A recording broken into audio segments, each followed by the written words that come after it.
in any business, it's really important to know how predictable your revenue is. Often in events businesses or project-based businesses, you can have no activity for a while, or at least no revenue coming in, but then you have huge spikes where it all comes in at once, then nothing for a while, and these spikes. And what can often happen is that you make your money in the good times, and then you have the quiet times. And one thing that's really important to kind of look at is that actually for any business, how do we keep the really good positive stuff, but actually is there anything that we can do to help mitigate the loss that we might suffer in the other parts or times of the year?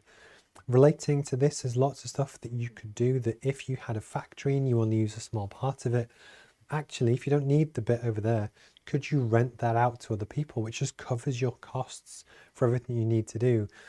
But it's just using stuff that you already have just to be more successful and help mitigate a loss in other areas and actually just bring in general revenue all year round.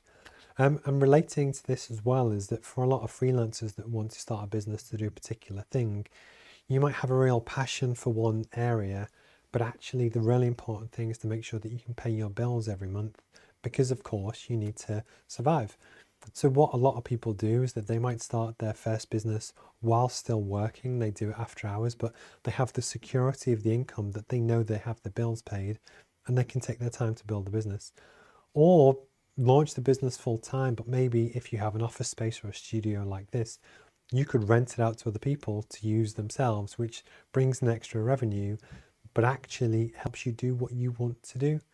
The idea is that if you have lumpy revenue that all comes in at one time, there are often things that we can do that really kind of helps. And this is similar to seasonality, but it's just it's a different kind of thing to offer.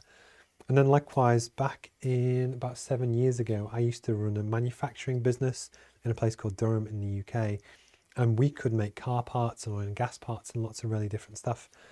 But actually you would have really busy times and really quiet times.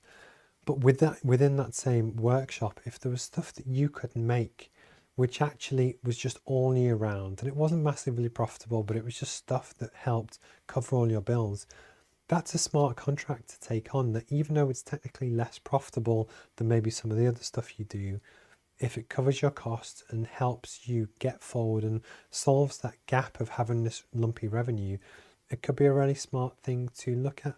So for your business, really have a feel for one, when does your work come in? When does your revenue actually land? If all of your money comes in at one time because it's a project-based business, maybe think about milestone payments and actually can you get that payment split into 5 chunks that you get over the course of the year?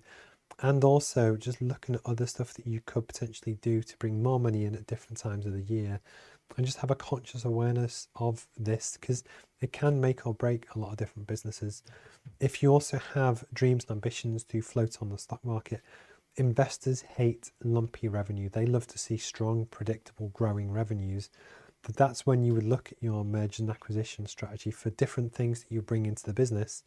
That yes, there might be different reasons, but having strong, predictable revenue is good for everyone.